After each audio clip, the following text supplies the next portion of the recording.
What a fellowship, what a joy divine, leaning on the everlasting arms. What a blessedness, what a peace is mine, leaning on the everlasting arms. Leaning on Jesus, leaning on Jesus, I'm safe and secure from all alarms. You know that I'm leaning on Jesus, leaning on Jesus. I'm leaning on the everlasting arms. This is Jeffrey Walker again. I'm the minister of the Tonto Street Church of Christ in Phoenix, Arizona, and I am here with another motivational moment. In God We Trust is something that we see printed on all of the currency of this country. And it is an interesting fact to know that it is included in our national anthem. Typically, we only hear the first verse sung at sporting events, but there are other verses. And in the last verse, it clearly states that the motto of this country is, "In God we trust." It's easy to say, without question, that we trust God. But it's not always easy to live. People have lost their jobs. People are fretting about whether there is going to be a job to go back to when this is all said and done. What about these strained relationships even within our households? Domestic abuse. People are still getting divorced even in this era of COVID-19. Will we still trust God? Will we still trust Him when we know that things are not going well now and they may get worse? King David experienced his fair share of anxiety and sorrow and pain. And I want us to know as Christians that just because we love the Lord and we're doing our best to serve Him the best way that we know how, it does not mean that we will not face difficulties.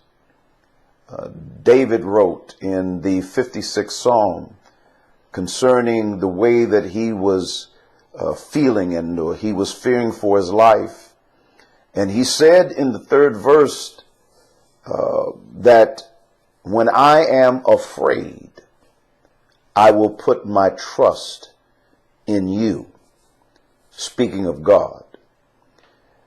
Fear immediately turns to faith when we place our trust in God. Yes, consulting friends and having family and loved ones and even the experts. And I am so grateful for them trying to lead us through this pandemic and keeping us safe, and those who are giving us good, sound advice about social distancing, washing our hands, just being careful of what we do. Those who are working on vaccines, yes, it's good to have those experts that are working diligently on the behalf of humanity. But I want us to know today that when we are really facing our difficulties, the best place to put our trust is in God. He is the one who created us. Our perspective will take a dramatic turn for the better once we stop focusing on our problems and start focusing on our God. And now I want to reference David in the text again. because he says some very great things here. In verse number 4, he says, in God I will praise his word.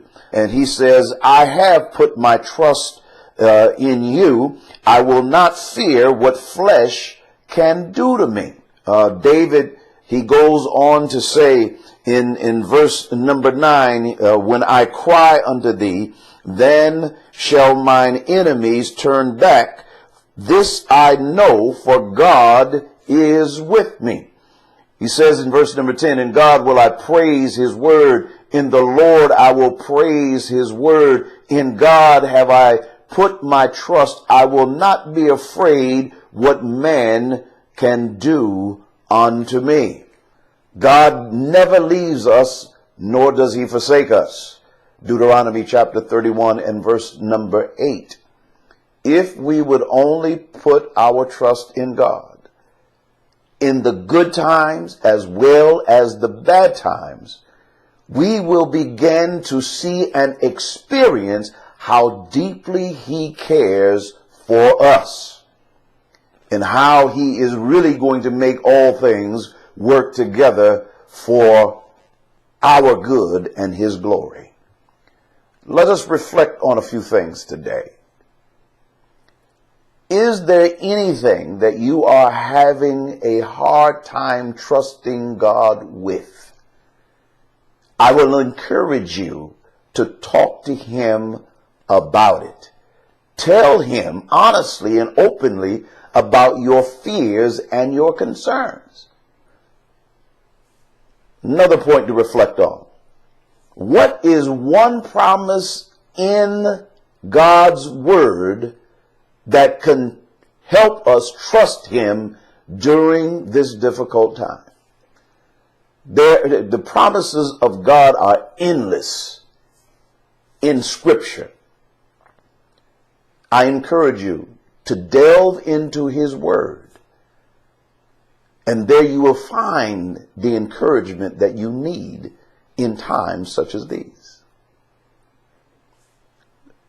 Lastly, I want to ask you, what is one step? I'm not telling you to do 3 or 4 different things, but just one thing, one step that you can make today that will cause you to remember how big our God is in relationship to the problems that you're facing. I'm here today to tell you that giants, they may keep coming, but God makes it possible for giants to keep falling. But it only happens when we put our trust in him. So, until the next time that we have the opportunity to spend time, it is my prayer that you will continue to be blessed and that you will be a blessing to other people.